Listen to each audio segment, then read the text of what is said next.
आज मैं अपना जो 12th क्लास का एक वीडियो बनाने जा रहा हूँ और इस वीडियो में मैंने टॉपिक जो है मेरा है 12th क्लास का सेकंड चैप्टर है सॉल्यूशन। और इस चैप्टर में हम जब बात करते हैं तो सॉल्यूशन क्या है और सॉल्यूशन की क्या क्या प्रॉपर्टी है इनके बारे में हम बात करेंगे। हमने सॉल्यूशन को जो है क्लास 11th में भी पढ़ा है और क्लास 11th में जब आप देखेंगे तो सॉल्यूशन के बारे में हमने पढ़ा कि जो सॉल्यूशन है उसमें कि पहली बात सॉल्यूशन क्या होता है एंड सॉल्यूशंस का जो मेजरमेंट है, अमाउंट का जो मेजरमेंट है वो कैसे करते हैं। तो आज हम यहाँ शुरू करते हैं अपना टॉपिक सॉल्यूशन। तो हम सबसे पहले बात करते हैं कि सॉल्यूशन क्या है। सॉल्यूशन क्या है, जब इसकी बात आती है तो सॉल्यूशन क्या है?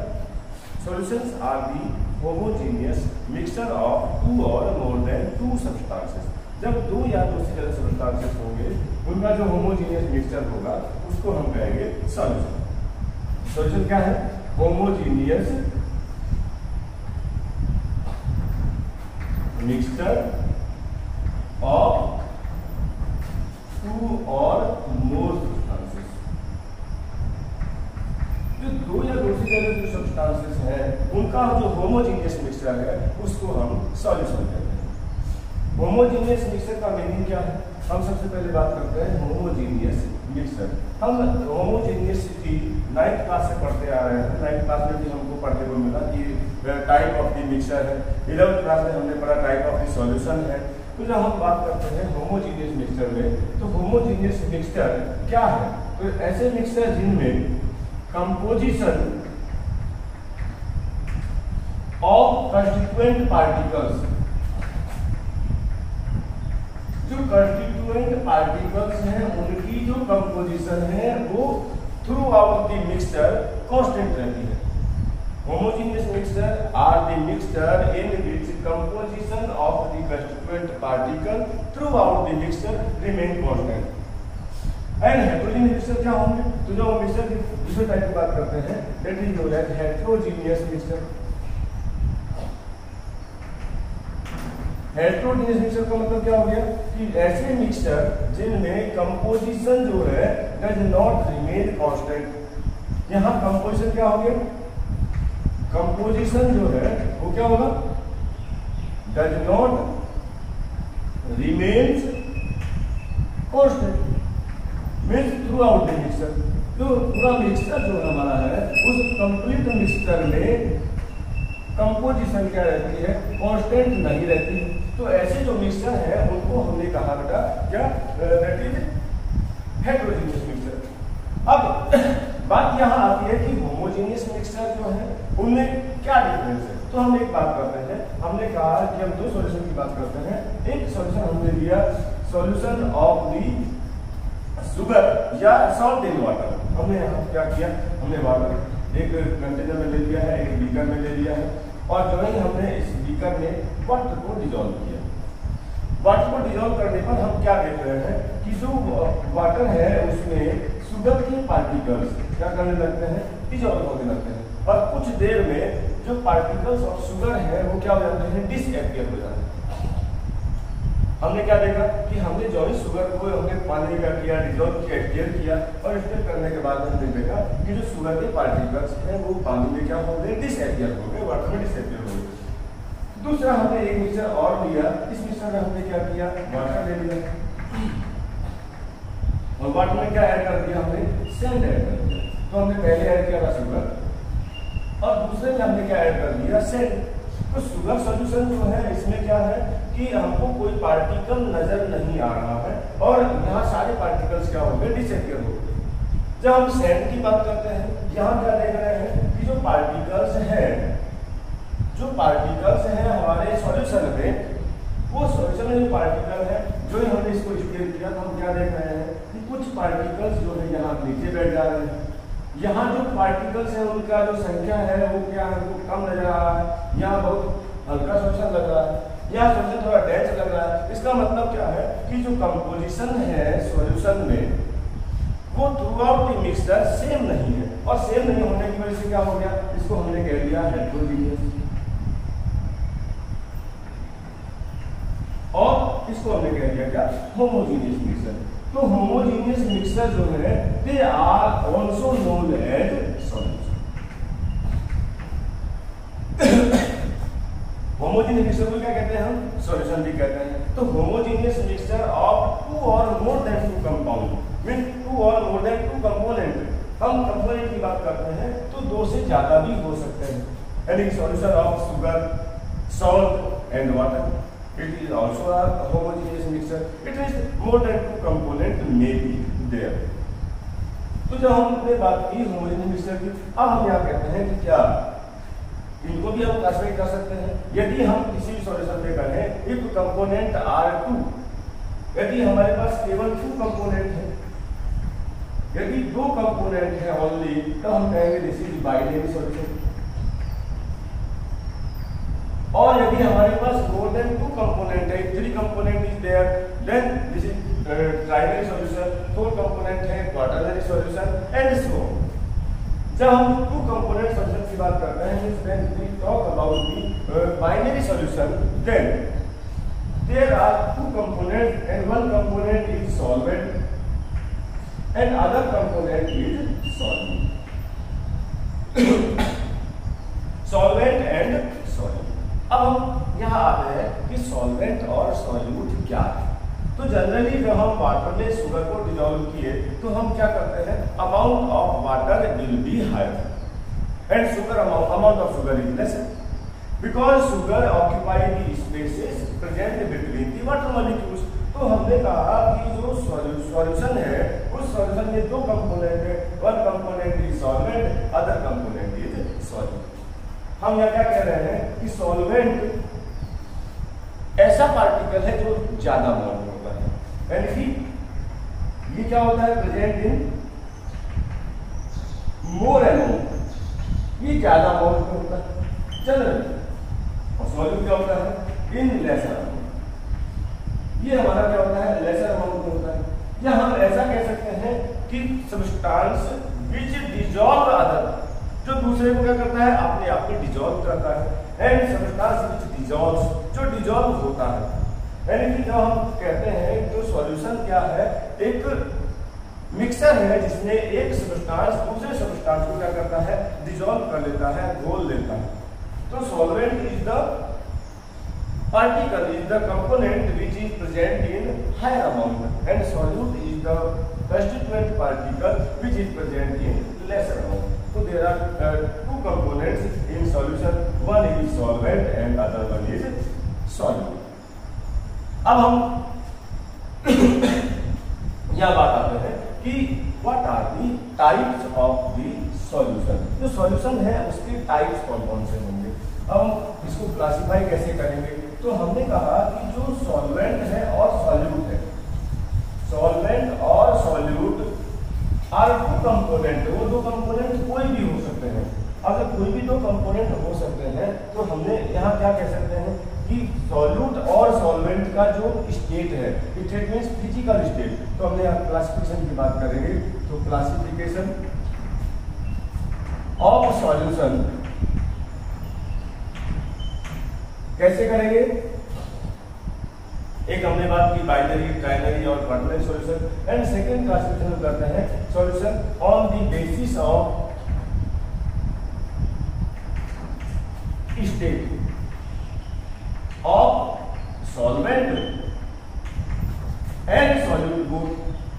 सॉल्वेंट और सॉल्यूट दोनों की फिजिकल स्टेट के बेस पे हम क्लासिफाई करते हैं। तो on the basis of physical state of solvent, अब जब सॉल्वेंट की फिजिकल स्टेट की बात करते हैं तो there are 9 type of solution. कितने तरह के सॉल्यूशन है, 9 टाइप्स ऑफ सॉल्यूशन है।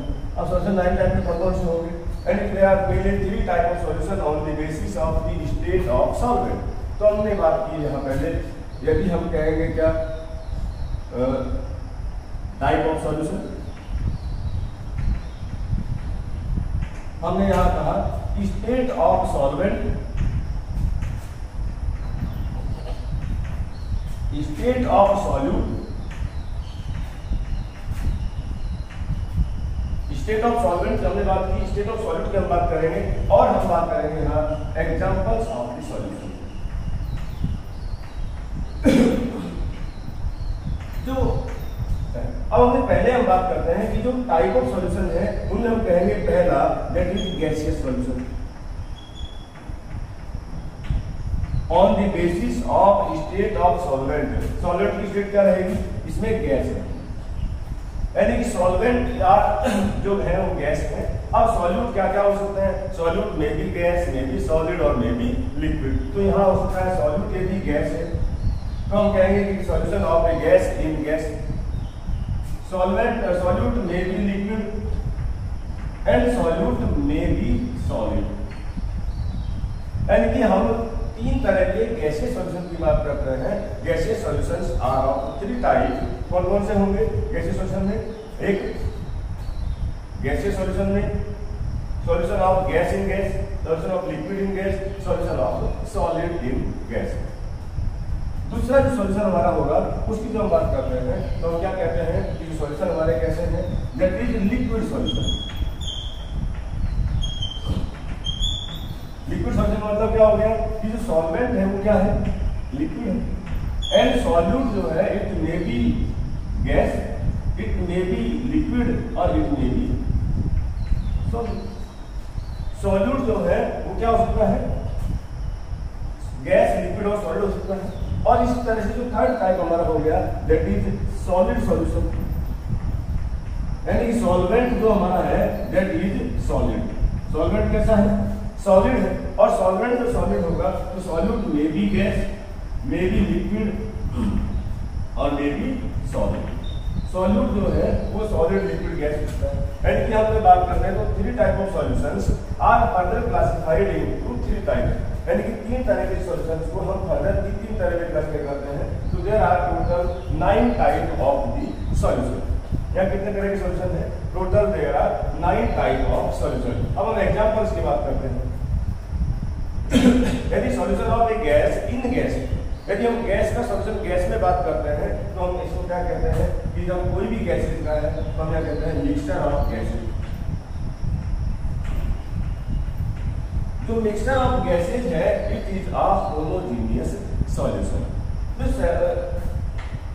क्या है, गैसों का मिश्रण है। अब कोई भी गैस हो सकती है, carbon dioxide plus oxygen, oxygen plus nitrogen, तो कोई भी गैस जो है उनका जो मिक्सचर है उसको हम क्या कहेंगे, gas in gas, solution of gas in gas. Second, solution of liquid in gas. अब सोचो एग्जांपल क्या होगा, तो हमने एक एग्जांपल की बात करते हैं तो देयर आर वाटर वेपर्स, है ना।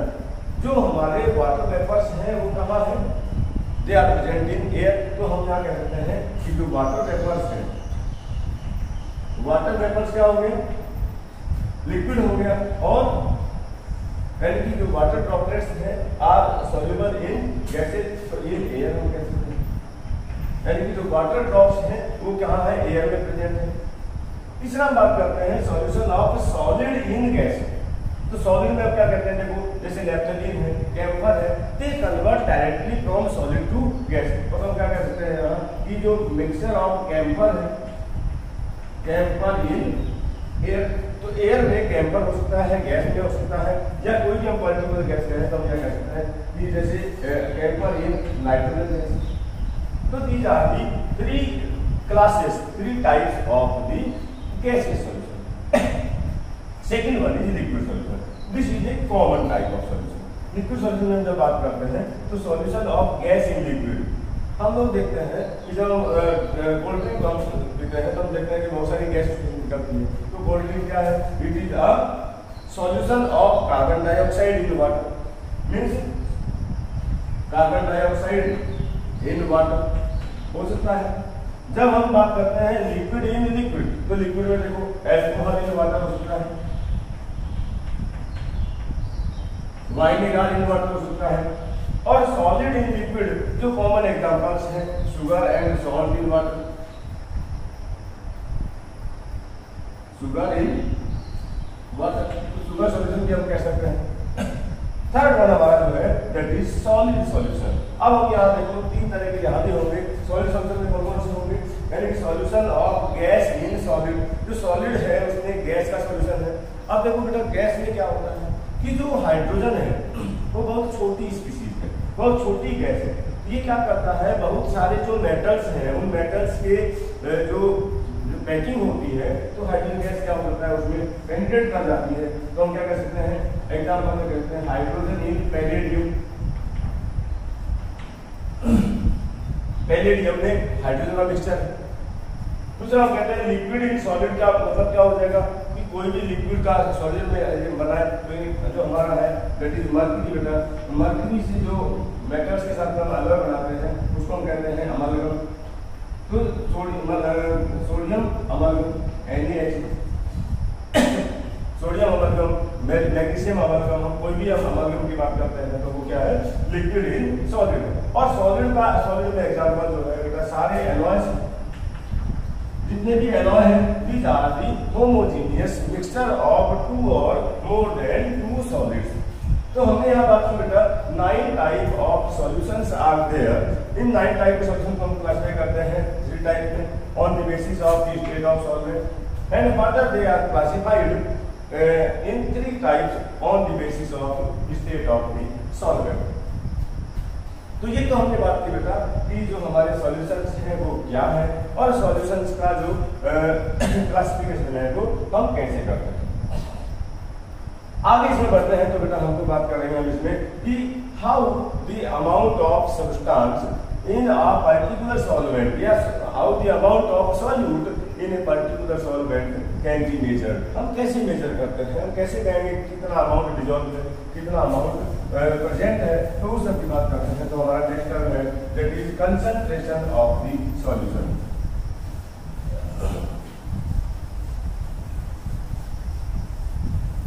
तो हम नेक्स्ट बात करते हैं बेटा कंसंट्रेशन ऑफ सॉल्यूशन।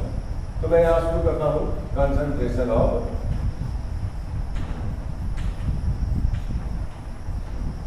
सॉल्यूशन। बेटा याद रखो कंसंट्रेशन का मतलब क्या है। तो कंसंट्रेशन का मतलब क्या है, हम कंसंट्रेशन की जब बात करते हैं तो कंसंट्रेशन का मतलब हो गया amount of solute in solvent, amount of solute in solvent और सॉल्यूशन। किसी सॉल्यूशन में कितना सॉल्यूट मिला हुआ है इसको हम क्या कहते हैं बेटा, कंसंट्रेशन कहते हैं। तो concentration is the measurement of the amount of solute in solvent और इन सॉल्यूशन। अब देखो बेटा यहाँ बात हम करते हैं कि हमने अभी कहा कोई लिक्विड की बात करें, हमने एक लिक्विड ले लिया और लिक्विड में हमने कहा कि this is 1 litre, this is 1 litre. और हम दूसरे में हम कह रहे हैं कि दिस लिक्विड इज 1 kg। हमने कहा लिक्विड कितना है 1 kg। हम जो लिक्विड है इस लिक्विड को हम कह रहे हैं कि ये क्या है, सॉल्वेंट है और ये सॉल्वेंट 1 kg हो सकता है, 1 लीटर हो सकता है। हम इसको लीटर में एक्सप्रेस कर सकते हैं, हम इसको वेट में एक्सप्रेस कर सकते हैं, यानी कि हम इसको किसमें एक्सप्रेस किए, वॉल्यूम में एक्सप्रेस कर रहे हैं और इसको हमने किसमें किया एक्सप्रेस, वेट में किया एक्सप्रेस। अब हम यदि सॉल्यूट की बात करते हैं तो सॉल्यूट का कैसे हो सकता है। अब हमने कहा कि इसमें हमने 10 ग्राम शुगर को ऐड कर दिया या 10 ग्राम सॉल्ट को ऐड कर दिया, यहां पे हमने 10 ग्राम सॉल्ट ऐड कर दिया। अब देखो बेटा क्या यहाँ 1 लीटर वॉल्यूम में 10 ग्राम शुगर बढ़ाने से वॉल्यूम में कोई चेंज होगा, बोल क्या कोई चेंज होगा, नहीं। क्यों, क्योंकि जो सॉल्यूट पार्टिकल्स हैं, जो सॉलिड पार्टिकल्स हैं, लिक्विड पार्टिकल्स हैं, अगर लिक्विड की बात करेंगे तब वो अलग होगा। जब हम सॉलिड पार्टिकल्स की बात करते हैं, सॉलिड क्या करते हैं, they dissolve in a liquid by occupying the space between the molecules of that liquid. यानी कि जो शुगर है वाटर में जब डिसॉल्व होगा तो वाटर के बीच में जो स्पेस है उनको क्या करेगा, ऑक्यूपाई करेगा। It means sugar occupy the space present between the water molecules और जो ही वो सारे स्पेस फिल हो जाएंगे तो sugar will shutter down at the bottom of the container. It means the volume of the water does not change. ये क्या करेगा, चेंज नहीं करेगा, तो वॉल्यूम क्या रहेगा, कांस्टेंट रहेगा। तो हम किसी भी सॉल्यूशन में हम बात करते हैं जिसमें सॉलिड को लिक्विड में डिसॉल्व करते हैं तो volume remain constant because the particle occupy the space present between the solvent molecule. तो हम क्या कहेंगे कि जो वॉल्यूम की बात करते हैं, if solvent is taken in volume then this is no change in volume is there, volume में कोई चेंज नहीं होगा। जबकि हम इसमें यदि बात करें वेट की बात करते हैं तो यहाँ हमने कहा कि this is 1 kg and this is 10 gram. तो after addition of the solute क्या वेट में चेंज होगा? तो बिल्कुल होगा बेटा। यहाँ क्या होगा कि वेट ऑफ द सब्सटेंस कितना हो जाएगा, that is 1 kg and 10 gram. तो जो ही हम वेट की बात करते हैं तो हम जो एक्सप्रेशन की बात करते हैं सॉल्यूशन कंसंट्रेशन की, तो concentration is expressed in weight units and weight volume units and volume units and weight volume. तो हम जब हम कंसंट्रेशन एक्सप्रेस करने की बात करते हैं तो हम डिफरेंट तरीके से एक्सप्रेस कर सकते हैं कि वॉल्यूम एक्सप्रेस करते हैं। तो हम जब यहाँ बात करते हैं concentration of solution, how can we express the amount of a substance in solvent. जब किसी भी सॉल्वेंट में अमाउंट ऑफ सब्सटेंस को एक्सप्रेस करते हैं तो हम कहते हैं कि जो हमारा सॉल्यूशन है उसको एक्सप्रेस करने के लिए हम डिफरेंट टाइप्स ऑफ यूनिट्स की बात करते हैं। तो हम यहाँ भी बात करेंगे कि जो different type of units of expression of the concentration of the solution. तो जो एक्सप्रेशन की बात करते हैं तो हम यहाँ सबसे पहले बात करते हैं परसेंटेज।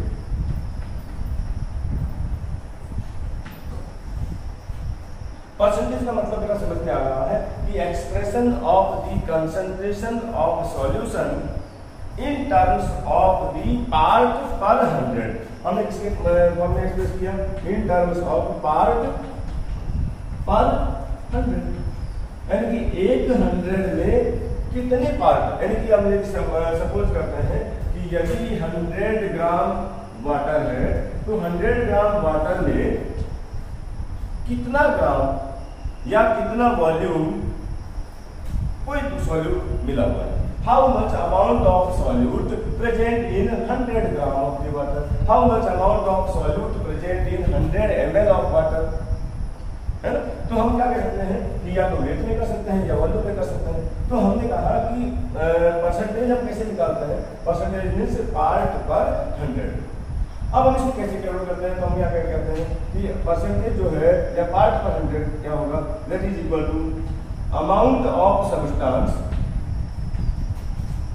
कौन सा substance, that is solute, amount of solute upon total amount of solution, amount of solute upon total amount of solution. तो हम इसको क्या बताया, जैसे पार्ट पर 100, तो percentage is equal to amount of solute divide by total amount of solution multiply by 100। तो this is part per 100। हम percentage कैसे कैसे कैलकुलेट कर सकते हैं, percentage we can calculate by weight by weight. Weight by weight means both solute and solvent both are expressed. किसने express करेंगे, दोनों को किसने एक्सप्रेस करेंगे, both are expressed in weight. दोनों को हम किसने एक्सप्रेस करेंगे, वेट में एक्सप्रेस करेंगे। तो हमने यहाँ कहा कि both are expressed in weight. तो ये हो गया वेट बाय वेट, यानी कि percentage weight by weight. Second हमने कहा कि percentage weight by volume. Weight by volume का मतलब क्या हो गया कि बोथ जो सॉल्यूट एंड सॉल्वेंट है आर एक्सप्रेस्ड। अब यहां बोथ का मतलब क्या हो जाएगा कि जो सॉल्यूट है एक्सप्रेस्ड इन, तो यहां लिख देते हैं कि सॉल्यूट जो है इन वॉल्यूम एंड सॉल्वेंट जो है उसको किसमें एक्सप्रेस करेंगे, इन वेट, है ना। सॉल्यूट को हमने वॉल्यूम में किया तो ये हो जाएगा हमारा बेटा वॉल्यूम बाय वेट। तीसरा हम कहेंगे wait by volume. Weight by volume का मतलब क्या हो गया कि यदि हम सॉल्यूट को एक्सप्रेस करें वेट में और सॉल्वेंट को वॉल्यूम में एक्सप्रेस करें, और एक हो जाएगा बेटा वॉल्यूम बाय वॉल्यूम परसेंटेज। अब कई बार देखते होंगे जो मेडिसिन हैं उन मेडिसिन की बोतल के पर लिखा रहता है कि परसेंटेज कंपोजिशन, तो composition of the substance V by V, W by V, इसका मतलब क्या हो गया, परसेंटेज ऑफ सब्सटेंस कैसे है, W by W, solute in solute and solvent are in, V by W means solute in volume and solvent in weight, W by V it means solute in weight and solvent in volume, and V by V means both are in solute and solvent, both are expressed in volume। तो जब percentage calculate करते हैं वो हम कैसे करते हैं, amount of solute, हमने यहाँ कहा परसेंटेज में हम कैलकुलेट करेंगे तो अमाउंट ऑफ सॉल्यूट हो सकता है कि वेट में हो तो W हो जाएगा, और यहाँ अमाउंट ऑफ सॉल्यूशन में भी क्या हो जाएगा, वेट में होगा तो क्या हो जाएगा W by W। It means हम परसेंटेज को एक्सप्रेस कर सकते हैं चार तरीके से। अब हम दूसरा इसमें और छोटे क्वांटिटी को भी एक्सप्रेस करते हैं, यहाँ एक आता है टर्म पार्ट पर मिलियन। अब बेटा देखो हमने परसेंटेज का मतलब क्या कहा, पार्ट पर 100, यानी कि यदि 100 gram 100 ml 100 particles of the solvent are present है, then how much amount of solute is present, and if the particle of the solvent are 1 million, 1 million means 1 million is equal to क्या हो जाएगा 10 to the power 6। तो expression of the unit in 10 to the power 6 जो हम कहेंगे बेटा part पर million. हमने यहाँ क्या कहा, हमने यहाँ एक एग्जांपल ले लिया इसे, तो यहाँ क्या हो जाएगा amount of substance means substance का कौन सा हो जाएगा solute, divide by total amount of solution. अब अमाउंट ऑफ सॉल्यूशन बेटा सॉल्वेंट और सॉल्यूट दोनों आएगा है ना, multiply by 10 to the power 6। यहाँ हम किससे मल्टीप्लाई करेंगे 10 to the power 6 से, क्योंकि 1 मिलियन की बात कर रहे हैं। तीसरा बेटा इसी में एक और है दैट इज पार्ट पर मिलियन। पार्ट पर मिलियन के नाम से पता लग रहा है कि क्या हो गया 1 बिलियन इक्वल टू बेटा 10 to the power 9। तो 1 बिलियन कितना है 10 to the power 9 है, तो हम यहाँ क्या कहेंगे कि PPB जो है पार्ट पर बिलियन है, it is equal to amount of solute divide by amount of solvent, total amount of solution. जो अमाउंट ऑफ सॉल्यूट है divide by total amount of solution है multiply by 10 to the power 9। तो हम यहाँ 3 unit की बात की बेटा, that is part per 100, part पर million and part per billion. Part per 100 means amount present in total 100, यदि टोटल नंबर ऑफ पार्टिकल कितने हैं 100 है, यदि टोटल नंबर ऑफ पार्टिकल कितने हैं 1 मिलियन है, यदि टोटल नंबर ऑफ पार्टिकल कितने हैं 1 बिलियन है, तब हम कहेंगे क्या पार्ट पर 100, पार्ट पर मिलियन, पार्ट पर बिलियन। तो ये हमारी 3 क्वांटिटी है जिनसे कि हम जो यूनिट है उसको क्या करते हैं एक्सप्रेस करते हैं, सॉल्यूशन की जो कंसंट्रेशन है उसको हम एक्सप्रेस करते हैं। अब हम नेक्स्ट जो क्वांटिटी की बात करते हैं, तो सेकेंड हमारी जो क्वांटिटी है that is mole fraction. Mole fraction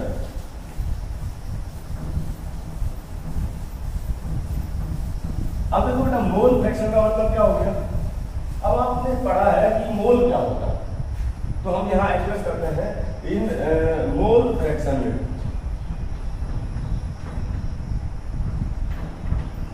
mole fraction means fraction of the number of moles. तो फ्रैक्शन ऑफ मोल्स क्या हो जाएगा,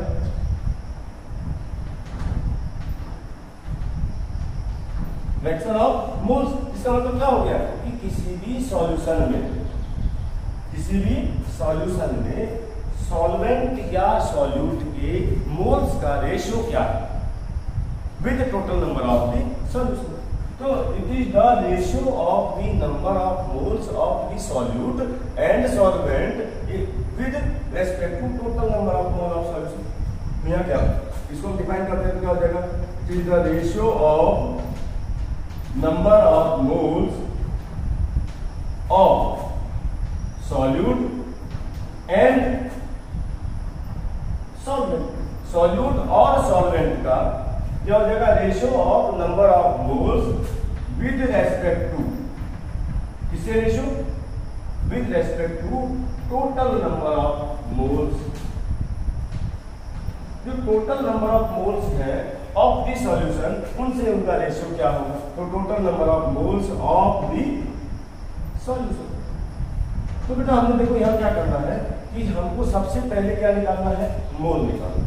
अब हम पढ़े हैं 11th क्लास में कि मोल क्या होता है, वन मोल। मोल हम कैसे निकालते हैं, व्हाट इज मोल। तो मोल हम क्या कहेंगे बेटा कि जो मोल है it is the quantity, it is the unit which is equal to 6.022 into 10 to the power 23 species. यानी कि इतने स्पीशीज का जो ग्रुप है, इतने स्पीशीज का ग्रुप जो है इसको हम क्या कहते हैं, वन मोल कहते हैं। और बेटा इसको हम और क्लास में क्लैरिफाई करते हैं, हम क्या कहते हैं कि जो वन मोल है is equal to molar mass. यानी कि किसी भी सब्सटेंस का जो मोलर मास है, एटॉमिक मास या मॉलिक्यूलर मास जो है इन ग्राम जो है उसको हम वन मोल कहते हैं।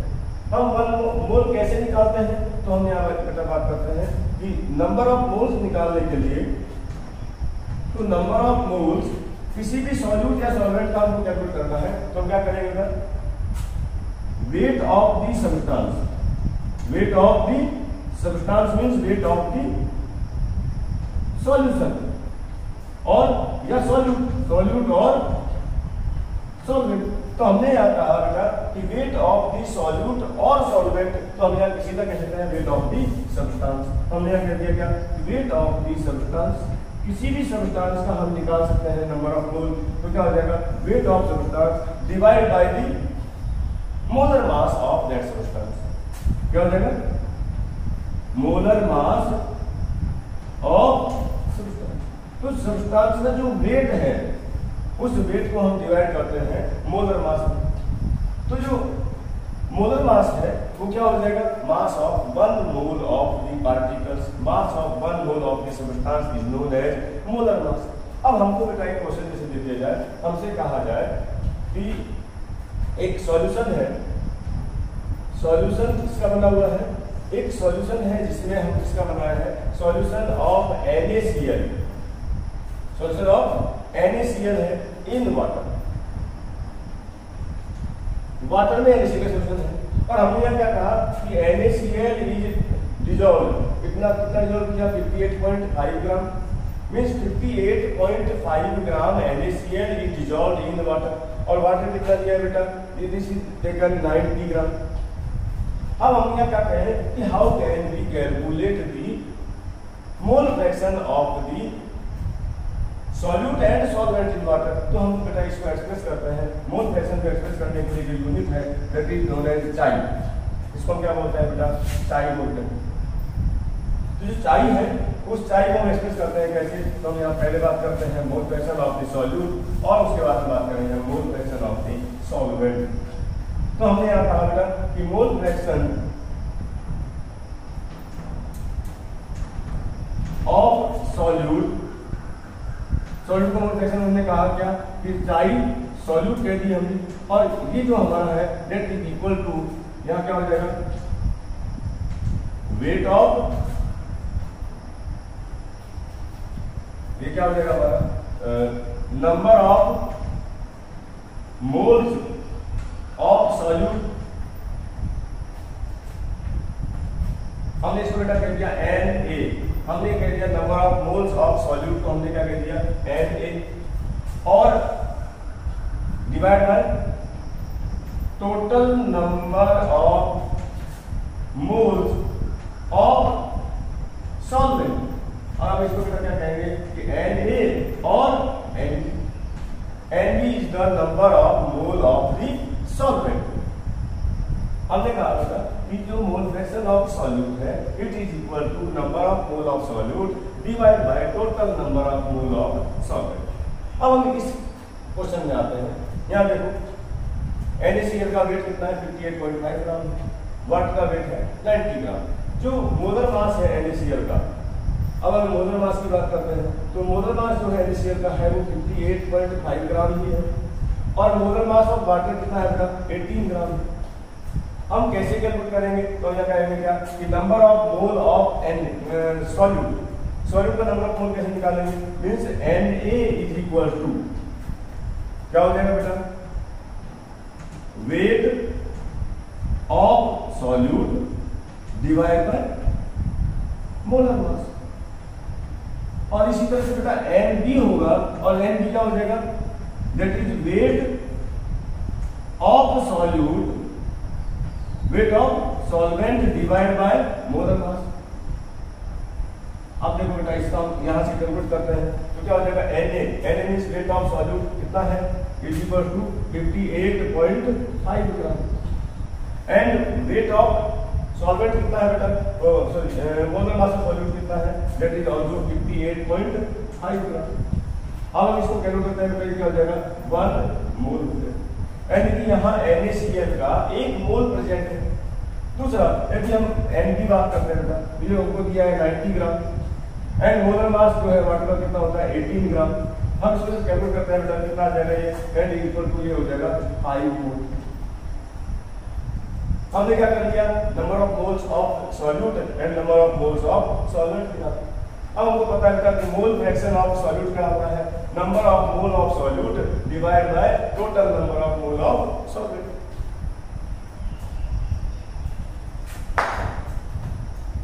यहां हमने सॉल्वेंट के लिए क्या कर देते हैं?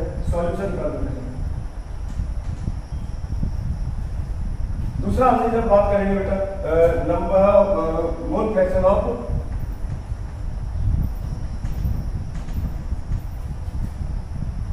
सॉल्वेंट के लिए बात करते हैं तो सॉल्वेंट का कैसे निकालेंगे बेटा? सॉल्वेंट का हो जाएगा हमारा psi solvent and it is equal to, ये किसके बराबर हो जाएगा? हम कहेंगे बेटा number of moles of solvent divide by total number of moles of solution. यहां हमने कह दिया बेटा Nb और यहां हमने कह दिया Na प्लस N। अब देखो बेटा हम पहले हम सॉल्यूट कैलकुलेट करते हैं। ये क्या हो जाएगा बेटा? Na कितना आ जाएगा हमारा? Na हमारा कितना आया है? 1 मोल। तो हमने कहा Na 1 mole divide by Na plus Nb कितना हो जाएगा? 1 मोल प्लस 5 मोल। यानी कि हमने कह दिया 1 मोल प्लस 5 मोल, तो ये हो जाएगा हमारा बेटा 1/6। यानी कि जो सॉल्यूट है उसका मोल फ्रैक्शन क्या हो जाएगा? 1/6 हो जाएगा। अब सॉल्यूट की बात करते हैं, जो सॉल्वेंट हमारा है उसमें क्या हो जाएगा बेटा? चाई सॉल्वेंट इज इक्वल टू क्या होगा? सॉल्वेंट में क्या है? Nb कितना दिया बेटा? 5 मोल और Na कितना हो जाएगा? 6 मोल। तो क्या हो जाएगा हमारा? This is the 5/6। यानी कि जो सॉल्यूट और सॉल्वेंट है उन दोनों का जो मोल फ्रैक्शन है वो कितना हो जाएगा बेटा? 1/6 और 5/6। अब बेटा एक खास बात यहाँ और हमको नजर आ रही है कि यदि हम 1/6 और 5/6 को ऐड कर देंगे तो कितना होगा? तो हम देखो यहाँ ऐड करते हैं, जो ऐड करते हैं बेटा तो ये कितना आएगा हमारा? हम यहाँ क्या करते हैं बेटा? यदि हम चाई सॉल्यूट और चाई सॉल्वेंट इन दोनों को यदि हम ऐड करते हैं तो इट विल कम। ये क्या आएगा बेटा? देखो इसको यहाँ सॉल्व करते हैं तो इसको हम सॉल्व करेंगे तो ये आएगा बेटा चाई सॉल्वेंट और चाई सॉल्यूट कितना है? चाई सॉल्यूट हमारा है बेटा Na प्लस N। दूसरा हमारा क्या है बेटा? Nb/Na plus N। हम बेटा दोनों को जब ऐड करते हैं तो ये हमारा हो जाएगा, दोनों का सम जो है that will be equal to हमारा एलसीएम हो जाएगा बेटा Na प्लस Nb और ये क्या हो जाएगा ऊपर भी Na प्लस Nb। दोनों बेटा सेम क्वांटिटी है, क्या हो जाएगा? 1 हो जाएगा। तो हम बेटा यहाँ एक बात कह सकते हैं कि जो sum of mole fraction of solute and solvent, बेटा sum of the mole fraction of the solute and solvent in a solution, किसी भी solution में in a solution is unity, यानी कि मोल फ्रैक्शन ऑफ सॉल्यूट और सॉल्वेंट का जो sum है वो हमेशा क्या रहता है बेटा, 1 रहता है। सॉल्यूट और सॉल्वेंट के मोल फ्रैक्शन का जो सम है वो क्या रहेगा बेटा, हमेशा 1 रहेगा। और हम इसको एक्सप्रेस कर सकते हैं कि चाई ए प्लस चाई बी इक्वल टू 1।